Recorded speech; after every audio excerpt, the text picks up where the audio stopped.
Hello friends! Welcome back to Health Highlights, where I spend the time learning about all things health and bring you the highlights. My last two videos discussed our rates of nutrient deficiency and what causes nutrient deficiencies. Today, I will review what Chris Kresser discussed in his podcast, Why Nutrient Density Matters and How to Optimize It, and present ideas on how to correct nutrient deficiencies. Let's dive in. As discussed previously, nutrient deficiency is rampant in the U.S. and most likely worse than reported for many reasons. Here's how we can improve it. First and foremost, we want to try and get as many nutrients from our diet as possible. Focusing on eating nutrient-dense food is the best way to do this. What is nutrient-dense food? Nutrients in our food fall into two categories: macronutrients and micronutrients. Macronutrients refer to the three main substances that are required in large or macro amounts in the diet. Those are protein, carbohydrates, and fats. Nutrient density, in general, is on micronutrients, which are the vitamins, minerals, and other compounds that are required by the body in small or micro amounts for normal physiological function. When we talk about nutrient density, what we're talking about is the concentration of those micronutrients as well as amino acids, which are the building blocks of protein in a given food. Carbohydrates and fats are important, of course, but those macronutrients can be partially synthesized by the body, at least for a limited amount of time if dietary intake is insufficient. An exception to that is the omega-6 and omega-3 fatty acids, which we can only get through food.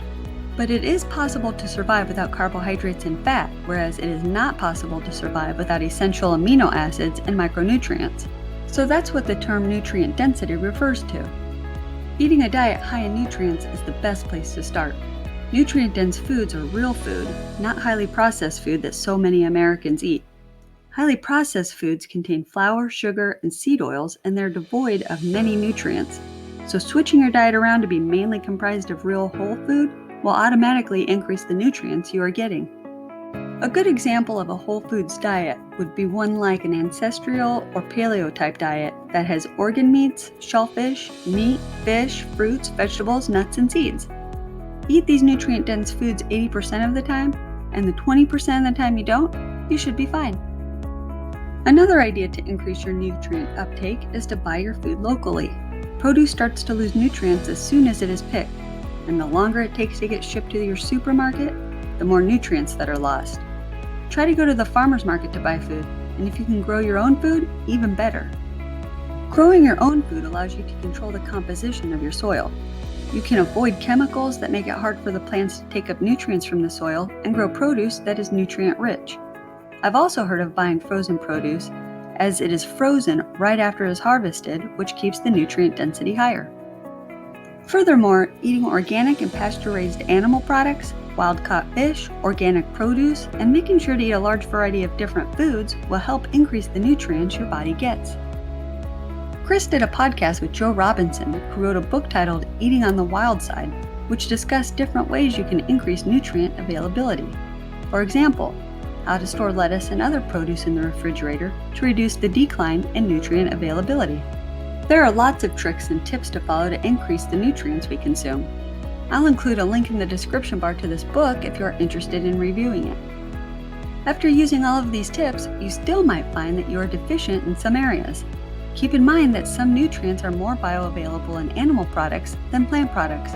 For example, a vegetarian may be eating adequate amounts of zinc on paper, but if it is only coming from plant foods, it is much less bioavailable than zinc found in animal products. So even if they are eating enough, they're not actually absorbing the amount they need, and their levels may be lower than they think.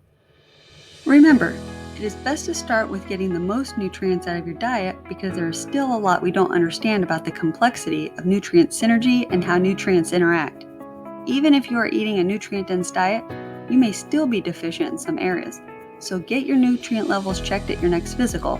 If you are deficient in any of them, work with your doctor to find out what dosage of supplements your body requires to get where you need to be.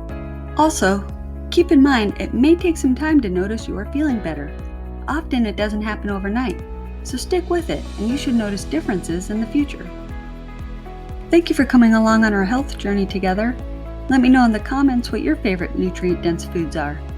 Like, subscribe, and hit the bell so you don't miss any health highlights. Until next time, here's to health.